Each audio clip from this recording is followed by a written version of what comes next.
Hello students, welcome to virtual classroom. So this is our video number 5 of chapter number 3.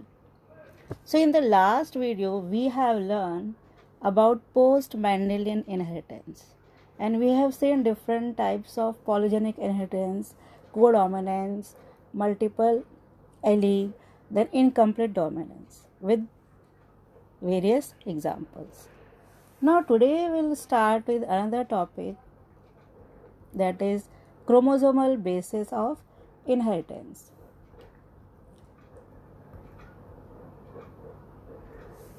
Now living organisms are made up of cells, and cells may be prokaryotic or eukaryotic. So the cell with nucleus show typical chromosomes, and cell without nucleus shows irregular folded mass of genetic material, which is called as nucleoid. In case of prokaryotes, chromosome is single and made up of circular DNA. Additional circular DNA found in it is called plasmid. So this is in case of prokaryotes, and it is capable of independent existence. So now, based on the study of chromosomes, today we will study chromosomal theory of inheritance, and it is put forth by Sutton and Bowlby. This theory states that gametes, means sperms and eggs, they carry all the hereditary characters, and they are the link between parent and children, that is the offspring. A nucleus of gametes contain chromosomes which carry all the hereditary characters. These chromosomes are found in pairs in somatic or diploid cells. And during gamete formation, homologous chromosome pair and segregate independently at meiosis. So thus each gamete contains only one chromosome pair, and during fertilization the union of sperm and egg restores the diploid number of chromosome, that is the 2n number of chromosome. So this is the chromosomal theory. We'll now see what are the functions of chromosome. Chromosomes are filamentous bodies present in the nucleus, and they are visible only and only during cell division. They have ability of self-replication, and they play an important role in heredity, variation, mutation, and evolution of various species. Now, homologous chromosomes, what are they? Chromosomes which are morphologically and structurally identical, they are called homologous chromosomes. Now, these chromosomes differ in numbers. So, this pairing of chromosomes can be studied under chromosome number. So all the individuals of a species usually have the same number of chromosomes. Species to species, these chromosomal number differs. So presence of whole set of chromosome is called condition called euploidy. You can see in this chart euploidy. So euploidy includes monoploidy, diploidy, and polyploidy. Monoploidy means having only one set of chromosome. Diploidy means having two sets of chromosome. And polyploidy means with more than two sets of chromosome. So this condition can be diploid, triploid, or tetraploid. In case of human beings, each somatic or body cell contains two sets of chromosomes. That is diploid condition, 2n, which is equal to 46. 46 chromosome means 23 pairs. So therefore gametes contain only one set of chromosome, that is haploid, means n equal to 23. And out of 23 pair of chromosomes, 22 pairs are autosome and one is sex chromosome.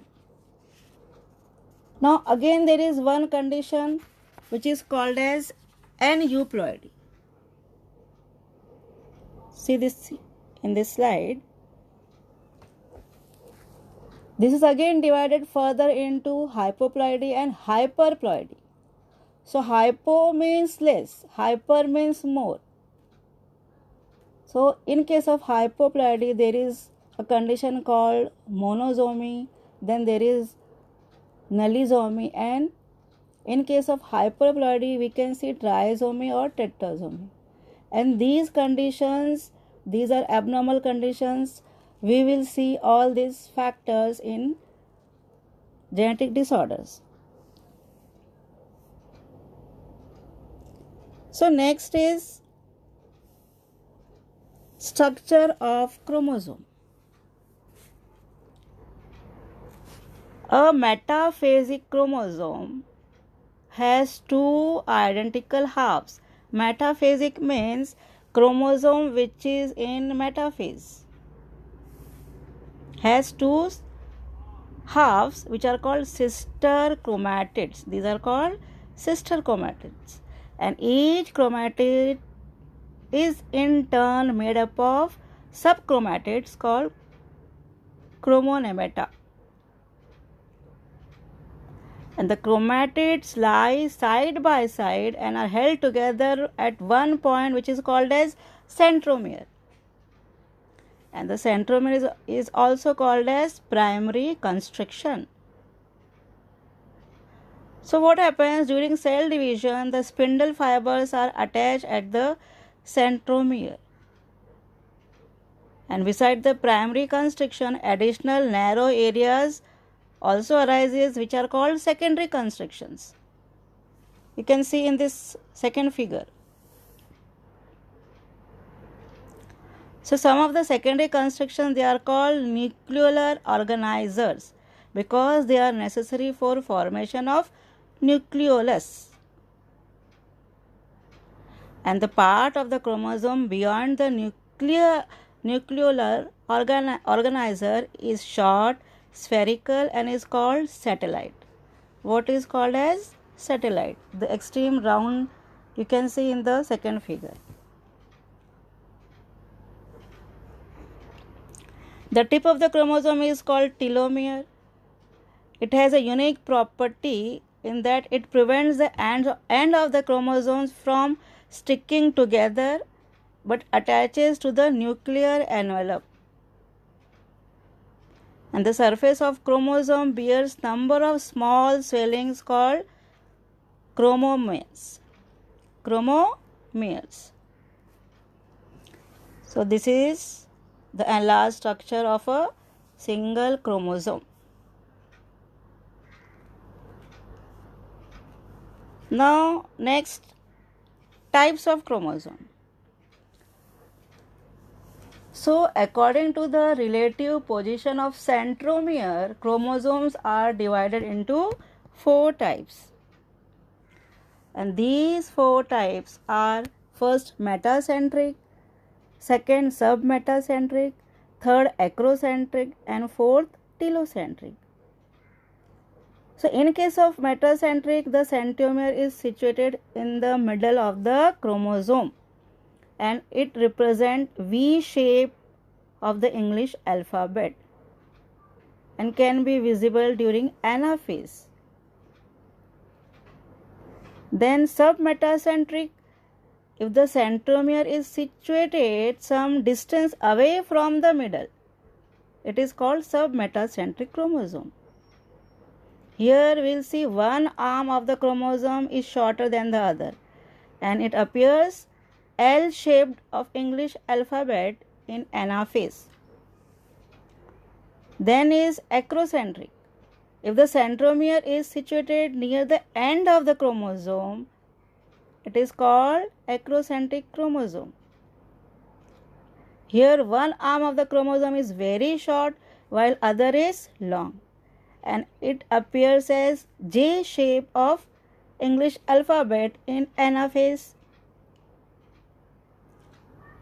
Fourth one is the telocentric, where the centromere is situated at the tip of the chromosome, and it shows only one arm and appears rod shape. So chromosomes are responsible for inheritance of characters, and they regulate the protein synthesis. Therefore, they also help in cell division and cell growth. They even control cell metabolism by directing the synthesis of enzymes. Enzymes are proteins. And sex chromosomes are therefore essential for determination of sex. These chromosomes, they replicate to produce exact copies of themselves, which are then passed on to the daughter cells, from the parent to the daughter cells. Now this is the structure of sex chromosome. So sex chromosomes are X and Y. X chromosome is longer than Y chromosome.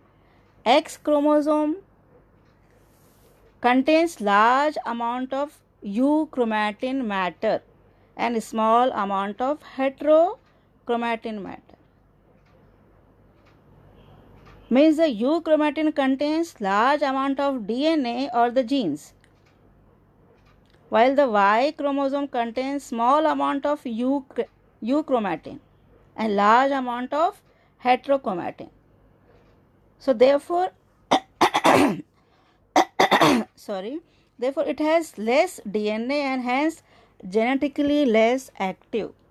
Which chromosome? Y chromosome.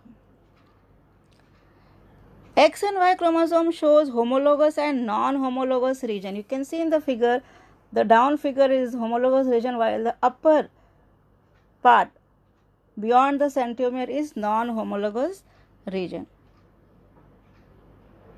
So homologous region show similar genes, while non-homologous region show dissimilar genes. And crossing over occurs only in homologous region. This you should keep in mind. Crossing over occurs only in homologous region. So therefore non-homologous region of X chromosome contains more genes than the non-homologous region of Y chromosome. And non-homologous region of X chromosome contains X-linked genes, while non-homologous region of Y chromosome contains Y-linked gene. Understood? Why we are studying, so we can later understand what are the different types of linkage in chromosomes. So next is linkage and crossing over. Linkage means as the genes are present on the chromosome, they have the tendency to inherit together. This is called linkage. So therefore all the genes on a chromosome are said to be linked to one another and therefore belong to the same linkage group. A number of linkage groups of a particular species corresponds to its haploid number of chromosome, means n number of chromosome, or number of pairs of chromosome. So in case of human beings, number of linkage groups are 23. So this is the haploid number. So linkage groups can be broken by crossing over during meiosis to form new combinations of genes. So during meiosis, new combination of genes are formed because of breaking of these linkages. Now few terms we will understand first. Synapses. Now what is synapses? Synapses, it occurs in zygotine stage.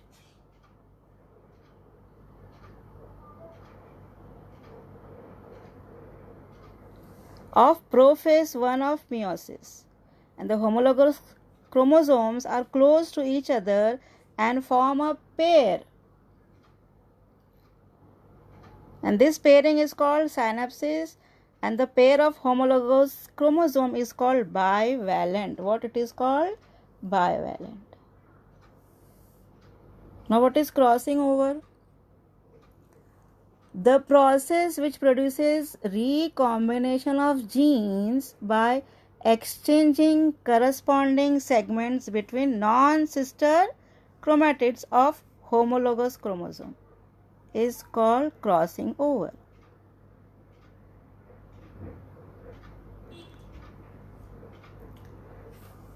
So now different types of linkages are present, and these are complete linkage, incomplete linkage, incomplete sex linkage, complete sex linkage. So what is incomplete linkage? The linked genes which are closely located in the chromosome do not separate and inherit together are completely linked genes. And the phenomena of this type of inheritance is called complete linkage.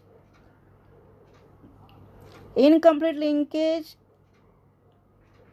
the linked genes which are widely located on the chromosomes and may separate by crossing over, they are called incompletely linked genes.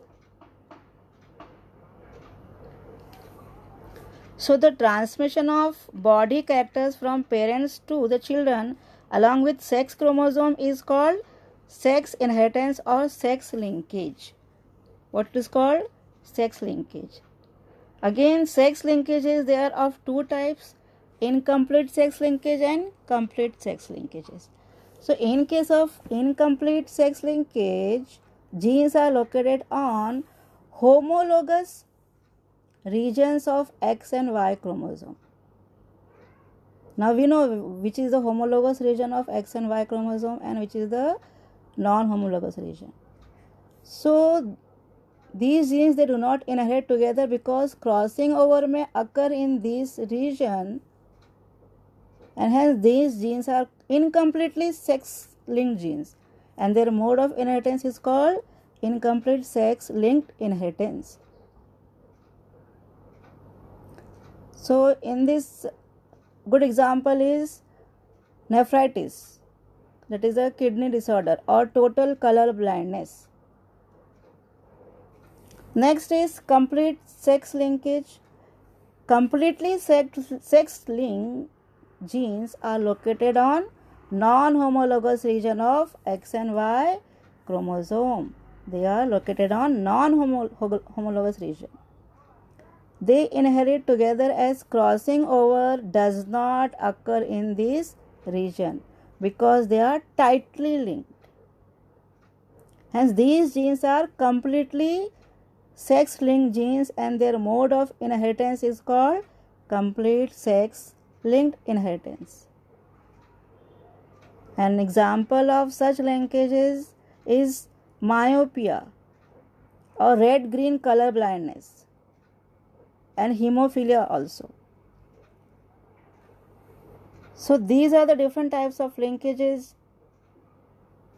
Now we'll come to Morgan's experiment showing linkage and recombination. Linkage and recombination. Recombination means formation of new characteristics, new traits. So what Morgan did, he carried out several dihybrid cross in Drosophila to study genes that were sex linked. So Morgan hybridized yellow body, white-eyed female to brown body, red-eyed male and intercrossed their F1 progeny. So he observed that two genes did not separate independently of each other and F2 ratio deviated very significantly from normal Mendelian ratio, that is 9:3:3:1. So he found this ratio was not there. He found some deviation. So what Morgan came to know that these genes were located on X chromosome, and therefore he stated that when the two genes in a dihybrid cross were situated on the same chromosome, the proportion of parental gene combination were much higher than the non-parental type. So it is due to linkage of two genes and the non-parental combination, and so therefore he called or he described it as recombination. And based on these observations, Morgan stated that when genes are grouped on the same chromosome, some genes were very tightly linked while others are loosely linked. So when genes are tightly linked, they show low recombination, and when genes are loosely linked, they show high recombination. For example, the genes white and yellow were tightly linked and show 1:3 recombination, while white and miniature wing show 37.2 recombination. So he performed cross between yellow white and wild type original natural type.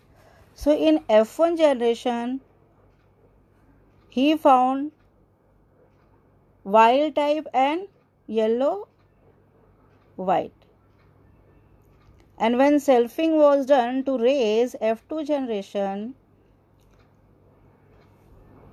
so this he found parental type 98.7% and 1.3% in case of F1 generation, and in case of F2 generation he found he got various combination like wild type, then white, yellow white, brown white, yellow red, then again wild type, brown white, yellow red and yellow white. So these are parental types, and these brown white, yellow red, brown white, yellow red, these were the recombinant type.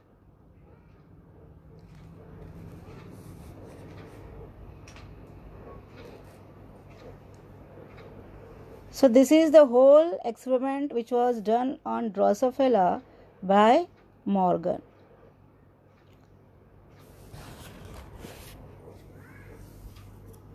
So you have now you came to know what was his conclusion. Means those genes which are held tightly, they will show less recombination. Means they will show less new traits. And those genes which are loosely linked, they will show high recombination. Means more number of traits can be observed. Understood? So this is the Morgan's experiment. I hope you understood today's topic. So in the next video, we will discuss about autosomal and sex-linked inheritance. I hope you have understood.